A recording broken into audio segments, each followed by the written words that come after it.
India had been a big supporter for the mixed economy kind of thing. Union carbide का incident हो चुका है भोपाल में. सो countries को कंपेयर करते करते हमको मोड ऑफ पॉलिटी को भी कंपेयर करना चाहिए. मोड ऑफ पॉलिटी को भी कंपेयर करना चाहिए. हमारे यहाँ प्रधानमंत्री का चुनाव नहीं होता है, हमारे यहाँ मेंबर ऑफ पार्लियामेंट का चुनाव होता है. निर्मला सीतारामन ने बजट रिलीज किया है. आज हम सर से बात करेंगे कि वो बजट से संतुष्ट हैं, नाराज है वो. तो आइए पूछते हैं उनसे. सर, आज बजट रिलीज हुआ, आपका क्या राय है इसमें? बजट के रेफरेंस में मैं केवल एक बात बोलना चाहूँगा कि overall it is quite like satisfactory. जिस तरीके के एक जो की पॉइंट था जो लास्ट टाइम आया था कि नील टैक्स अप टू ₹12 लाख, तो वो उन्होंने मेंटेन करके रखा हुआ है. इसके अलावा मेरे पास कुछ इंपॉर्टेंट पॉइंट्स हैं that I have got from some of the like good internet sources. So इसके कुछ की पॉइंट ऑफ कंसिडरेशंस हैं. The first is the geopolitical consideration, then protection of the lower middle income households, support for small scale industries, promotion for renewable energy and accelerated development of roads and infrastructure. So ek baat one thing is very clear that the government is actually asserting a lot of importance on the development of infrastructure. So we have seen roads and railways both. So अब इसका एक सबसे बड़ा positive implication ये निकल के आएगा कि रेलवे के जो कुछ ऐसे स्टॉक्स हैं, या जैसे IRFC हो गया या फिर IRCTC हो गया, so over the period of time इनमें इन्वेस्टमेंट आएगा तो ये स्टॉक्स बूम करने वाले हैं. This was definitely be a very good thing. एक मैटर ऑफ कंसर्न लेकिन है और गवर्नमेंट की पॉलिसी से मतलब मुझे लग रहा है कि काफ़ी इम्पॉर्टेंट है. That is the government spending on research. वो हम अपने GDP का एक बहुत ही मिनिस्क्यूल ऑफ द प्रोपोर्शन जो है वो रिसर्च पे स्पेंड कर रहे हैं, which is again a very important back point which I think the government needs to consider. तो रिसर्च, एजुकेशन, इस पे थोड़ा सा ज़्यादा बेटर फंडिंग होनी चाहिए. Overall it's like quite satisfactory. And अभी जैसे इलेक्शंस होने वाले हैं तो हम ये तो नहीं कहेंगे कि ये इलेक्शन ओरिएंटेड बजट है. प्राइमरीली ये तो सभी के लिए सही है, लेकिन एक ही मुझे पॉजिटिव पॉइंट्स तो मैंने आपको बहुत सारे गिना दिए.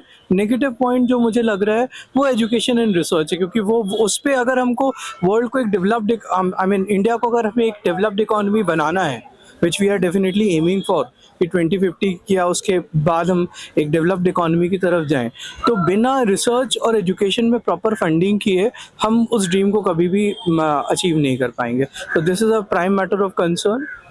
That is all I would like to say. Okay. You have any questions? You may. तो सर, ऑपोजिशन पार्टी जो है वो बोल रहे हैं कि सरकार जो है वो न्यूक्लियर पावर प्लांट्स आके प्राइवेट कंपनीज को देना चाहते हैं, लेकिन opposition party is totally against it. वो बोल रहे हैं कि प्राइवेट कंपनीज को नहीं देना है. भोपाल गैस इंसिडेंट ऑलरेडी हो चुका है, giving it to a private company. We don't want that happening again in our country. So आपको क्या कहना है इसमें? इस पे मैं आपसे एक बात बोलना चाहूँगा कि यहाँ पे जो ऑपोजिशन पार्टीज़ का जो कंसर्न है वो हम ये तो बिल्कुल नहीं कह सकते कि वो बिल्कुल निराधार है, क्योंकि उसमें जैसे कि यूनियन कार्बाइड का इंसिडेंट हो चुका है भोपाल में, it is considered to be as world का सेकेंड नंबर का वो डिज़ास्टर था. एक तो चेर्नोबिल रशिया का था और दूसरा अपना भोपाल का गैस ट्रेजिडी. सो इसमें एक चीज़ ये होती है कि अगर आप केवल सारे प्राइवेट प्लेयर्स को ही सब कुछ हैंड ओवर कर रहे हो तो उसमें सबसे बड़ी प्रॉब्लम ये हो सकती है कि there would always be the lack of accountability. Okay, so यहाँ पे एक नोवेल कंसेप्ट ये हो सकता है कि हम पब्लिक प्राइवेट पार्टनरशिप को एनकरेज करते हुए न्यूक्लियर प्लांट्स को हम वो करें. पूरा कंप्लीट प्राइवेट हैंड ओवर कर देना, I don't think it would be in the spirit of the democracy. यहाँ पे मैं आपको एक बहुत हाईलाइट करना चाहूँगा, and this is a very relevant matter because we respect our constitution a lot. Okay, so in constitution there is something which is called as preamble. Yes. And now that preamble, it is considered to be as the soul of the Indian constitution. Yes. The preamble reads like this: we the people of India, having solemnly resolved to constitute India into a sovereign, socialist, secular, democratic republic, and to secure to all its citizens justice, social, economic and political liberty of thought, expression, belief, faith and worship, equality of status and of opportunity, and to promote among them all fraternity, assuring the dignity of the individual and unity and integrity of the nation. सो ये जो की points हैं, इसके हिसाब से आप एक चीज़ देखिएगा कि India had always been a big supporter for I mean India had been a big supporter for the mixed economy kind of thing. So यहाँ पे किसी भी प्राइवेट एंटिटी को सब कुछ ट्रांसफर कर देना, certainly it would not be in the spirit of the constitution also, as well as it would not be working in the favor of the welfare of the citizens also. But sir लेकिन America में you see a lot of private companies working very independently. बहुत अच्छा answer दूंगा आपको। America में आप एक चीज देखिएगा कि एक तो पहली बात, जब भी हम कंट्रीज को कंपेयर करते हैं ना, सो कंट्रीज को कंपेयर करते करते हमको मोड ऑफ पॉलिटी को भी कंपेयर करना चाहिए। हमारे यहाँ प्रधानमंत्री का चुनाव नहीं होता है, हमारे यहाँ मेंबर ऑफ पार्लियामेंट का चुनाव होता है, and the leader of the majority party he becomes the PM. So India में we do not have that much centralized tendencies. इसके अलावा एक चीज़ देखिएगा, जो अमेरिका में आप प्राइवेटाइजेशन के रेफरेंस में बात कर रहे हैं, इसके बहुत सारे प्रॉस भी हैं तो कॉन्स भी हैं। इसमें वॉलमार्ट का एक इशू है। वॉलमार्ट को अगर आप स्टडी करेंगे तो वो जिस कंट्री में उन्होंने अपने सेटअप्स बनाए, वहाँ पे उन्होंने इकोनॉमीज को क्रिपल कर दिया है। दूसरी बात, मैं आपको एक बहुत बढ़िया बात बताऊंगा कि जब हम ग्लोबल स्लोडाउन्स, मेल्टडाउन्स और जब इकोनॉमिक डिजास्टर्स के रेफरेंस में बात करते हैं, सो 1929 का जो ग्रेट इकोनॉमिक डिप्रेशन है वो स्टार्ट कहाँ से हुआ था? It started from US.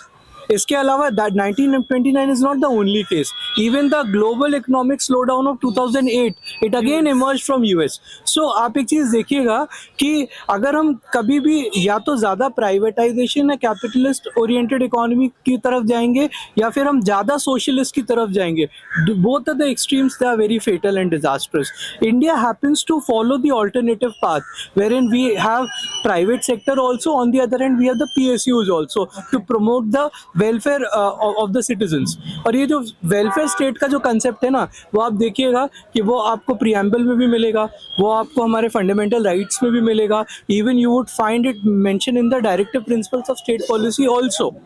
सो हमारे यहाँ की जो गवर्नमेंट्स हैं वो एकदम से हाथ खड़ा नहीं कर सकती। They have to cater to the needs of all the sections of the population. So we just cannot work for only one entity or one corporation or one private entity or one business firm or one corporate house. हमको सबके उत्थान के संदर्भ में बात करनी है।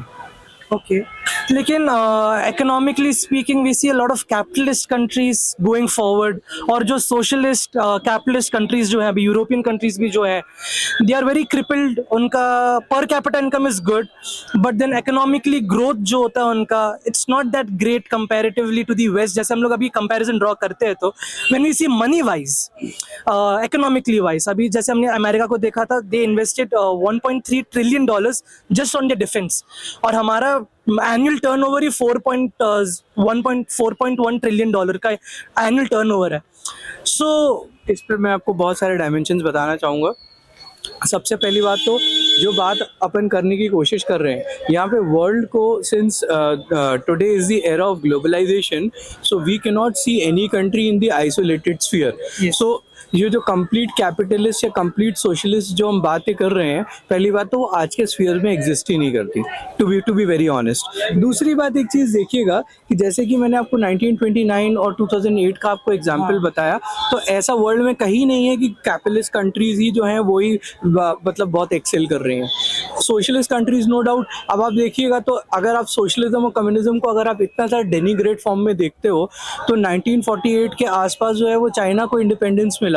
आज आप देखिए लगभग एक वर्ष पहले हम इंडिपेंडेंट हुए थे, लेकिन चाइना की जो ग्रोथ है और हमारी ग्रोथ में भी फिर आपको बहुत डिफरेंस। लेकिन सर चाइना ने स्टॉक मार्केट और उन्होंने फ्री ट्रेड उन्होंने और कैपिटलाइजेशन उन्होंने 1978 में करवा लिया था। They just dance in the garb of communism, लेकिन दे आर फॉलोइंग और capitalistic principles. Economically they are following capitalism. Not exactly. आप इसमें एक चीज़ देखिएगा कि चाइना की जो पॉलिसी है, इट प्राइमरीली वो अपने ट्रेडिंग पार्टनर्स बढ़ा के जो है वो अपना स्फीयर ऑफ इन्फ्लुएंस बढ़ा रहे हैं। तो ऐसी बहुत सारी चीज़ें। और जहाँ तक आप यूएस के रेफरेंस में बात कर रहे हैं, मैं बड़ी मतलब बेशर्मी के साथ मैं बात बोलने में अपने आप को फ़ख्र महसूस कर रहा हूँ कि अमेरिका की जो इकॉनमी खड़ी है वो हथियारों पे, बारूद पे खड़ी है।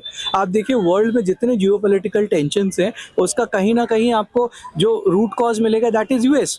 आप चाहे इसराइल पैलेस्टीन के बारे में आप देख लीजिए, इसराइल पैलेस्टीन में आपने फॉलो फॉलो किया होगा कि जेरूसलेम को एज एन ऑफिशियल कैपिटल जो है वो ट्रम्प बहुत ज्यादा पुश कर रहे थे of the capital of Israel. On the other hand he is even advocating for Palestine also, और वहां पे जाके पहले लड़ाई करा दी और फिर वहां पे पहुंच के उन्हें समझौता करा दिया. दूसरी बात, एक और रशिया जो यूक्रेन कॉन्फ्लिक्ट है, यूक्रेन को प्रोवोक करने वाला कौन है? यूएस है. लेकिन डायरेक्ट कभी रशिया के अगेंस्ट में यूएस आया? अभी तक नहीं आया. 3 साल हो गए युद्ध को, कभी नहीं आएगा. और last part of the answer मैं वाणी को विराम दूंगा. आप जो बोल रहे हो सोशलिज्म का, तो आप एक चीज देखिए कि रशिया को नो डाउट अब वो G7 का पार्ट नहीं मानते हैं, मतलब G8 का पार्ट नहीं मानते हैं, ठीक है, G7 प्लस रशिया करके बोलते हैं. लेकिन रशिया अकेला, आप देखिए, लगभग पूरा नाटो को अकेला चैलेंज दिए हुए है. और अभी भी आप देखिएगा कि किसी भी तरीके से कंक्लूसिव रूम में रशिया की पराजय तो हुई नहीं है.